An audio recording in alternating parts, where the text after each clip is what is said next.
Hey, what is up, guys? It's the Michigan Minecrafter back here with another video. And today, I wanted to show you guys something absolutely insane.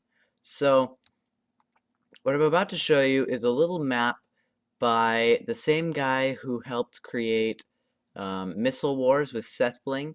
His name is Cubehamster, as you might be able to see in the title of the map. And basically, he was the guy who created all the missiles in Missile War. In yeah, Missile Wars. And yeah, clearly that was not the full extent of his Minecraft 1.8 skills, because he created this. Now, basically what this is it's like a big walker type thing, kind of like what you would see in Star Wars, like the AT-AT type things or whatever. I think I'm using the right terminology. Anyways, nerdiness aside, um, but the most amazing part of this is that the whole thing actually moves, and um, it's also got all of these little missiles and stuff that are on it too, that I'm going to be showing you in a sec. So I figured, hey, let's do it the same way that he intended for us to, and actually use his little elevator that he built. So um, he's just got a bunch of stuff in here, which, oh, actually, I'm going to take this because I'm going to need that later, and I'll show you why. Um, so, as just sort of a funny little add-on to the map, he created this interesting 1.8 elevator thing, which I think is really cool, actually, and let me just demonstrate it real quick. Yeah, so basically this will bring me up to the part of the gargantuan, which is what he calls it, the part of the gargantuan that I need to get on. So, yep, this is where I need to go. Alright, so, and actually the elevator goes back down too, as you can see.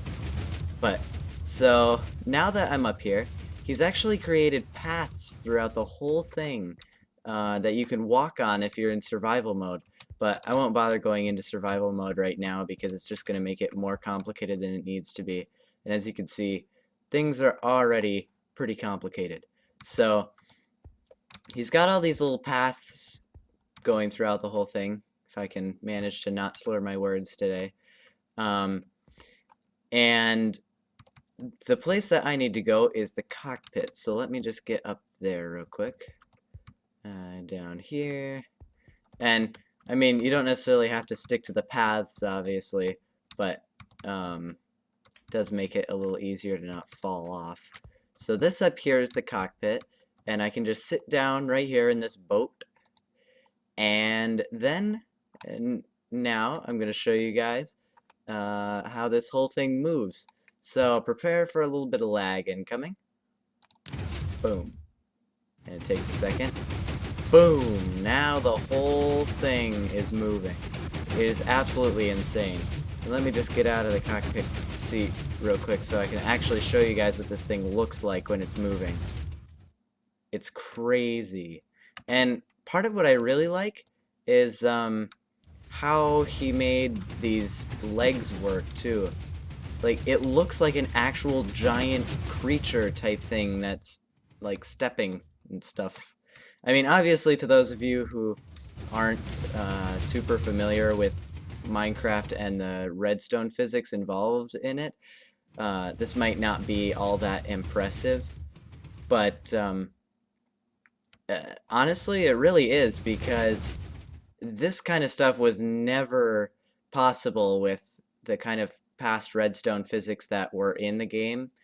And I mean, even with the simple changes that happened in 1.8, you can make something as huge as this, and this must have just taken him forever to make. And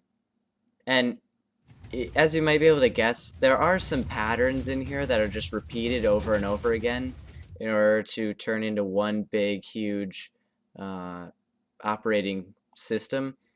But yeah, it's definitely not a very visible pattern. So yeah, this thing is just so cool looking.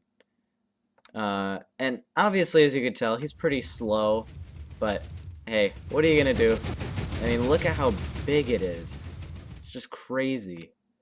But yeah, let me show you another little functionality that he actually added in too. That's just sort of funny. So if I do that, just add another little block there. Yeah, as you can see, he's able to like step over things too. I'm not really sure what happens if his feet run into something, like if it's the side of a cliff or something. But yeah, I don't know. I think it'd be really cool to like MC edit this into another world, or onto a server of some sort, into some sort of mini game. Although that would like lag so hard.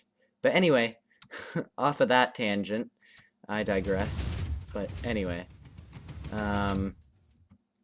so then the way that you turn it off is pretty simple. Just get back in the cockpit. Get down a little bit. There we go. And just light that piston on fire over there. There we go. Yeah, as you can see, this thing's so big that you still have pistons moving a little bit after you light it on fire. And the reason that you light it on fire, and I understand this part, is that these little systems set up here where there's a redstone block over a slime block, because redstone blocks activate pistons. By setting fire to this piston, it's a block update, which makes it sort of realize that there's a redstone block there and go off for a second. But it's sort of weird redstone physics stuff that was probably some sort of glitch that they decided not to address because there was so many cool uses for it. But now I can show you some of the weapons. So the first one that we can start with is, let's start with this one. So this one should come out from underneath. Yep, there it is.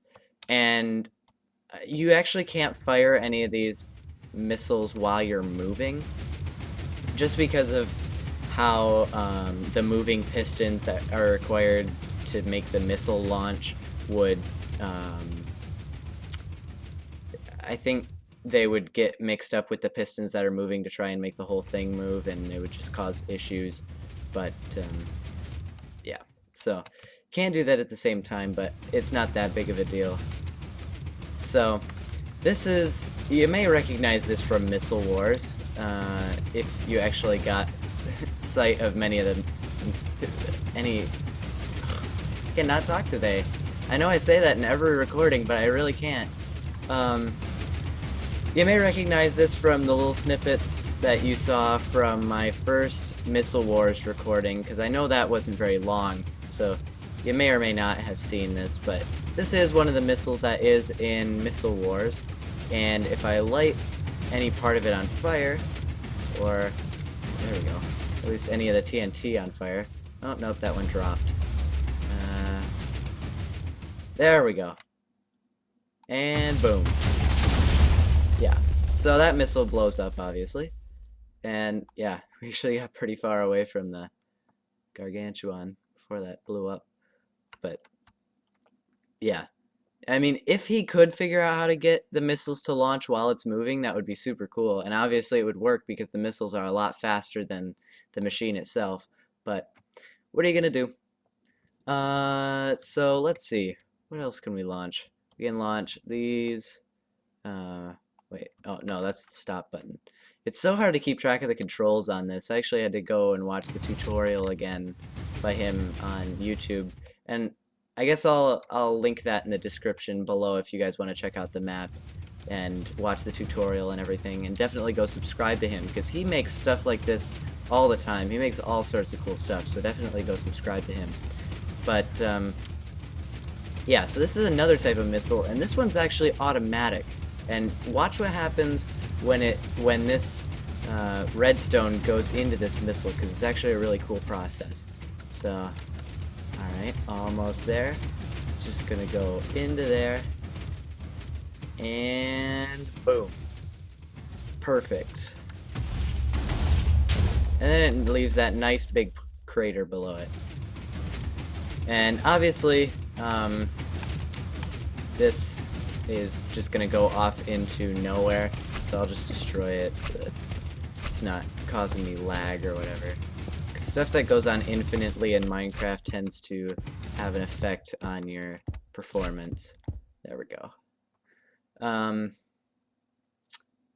Oh, you know what? That first one that I launched, the one I was slurring my words about, that's what I was going to use the bow for. I was going to just shoot it, but whatever. So I haven't actually figured out how to fire these two missiles yet. I assume they're missiles since they have TNT on them, but I'm not completely sure how to fire these. Oh, maybe you do it from back here. So, let's see. Are there any of those pistons that have redstone block right next to them? This one does. Will I do it? Nope. I don't want that burning anything down on accident. Oh, yeah, that's my dog in the background.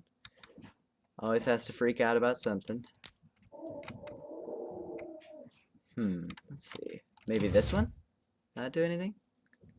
No.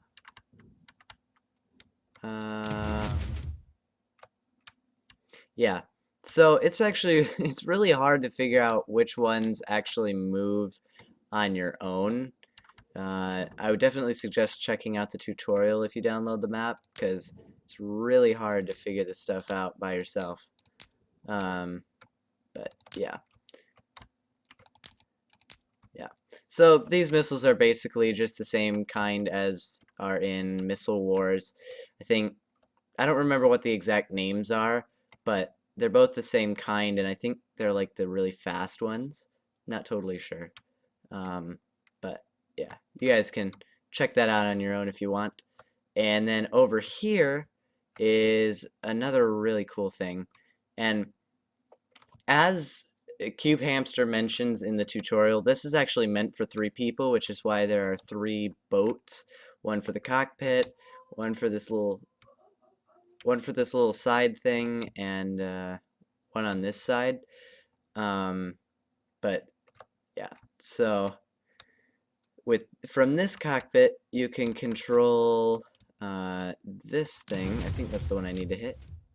Yep, so that fires at 1 TNT all by itself out there, and that actually comes from in here. And this is actually a really complicated system, so I won't go into it, but basically this sand like moves, and it causes the different TNT to fire, and then a slime block bounces it out there and stuff. So it's definitely a lot of precision timing work and stuff. So yep, there goes another one. And I don't know if I can spam it. I've already broken this machine so many times when I was testing it, because I knew I'd need to test it out a little bit before I actually recorded it, because there was no way it was gonna function correctly if I tried to record it the first time. So yeah, and it does run out of TNT. I think it's got 1 left in there, so you can just fire that one off real quick. Boom. And there it goes. And the sand fell out, which means basically the clip is out of ammo in a sense. But yeah, I think that's basically all there is to it. There's probably a lot of other functions that I missed, because this thing is just so huge and so detailed, and it's really cool. So I would definitely suggest coming and checking it out, and just like downloading the map, trying out all the little features for yourself, subscribing to Cubehamster because he's got all sorts of super cool stuff. And yeah, if you like the video, be sure to slap that like button and subscribe and all that good stuff. And yeah, that's about it. I'll see all you guys next time.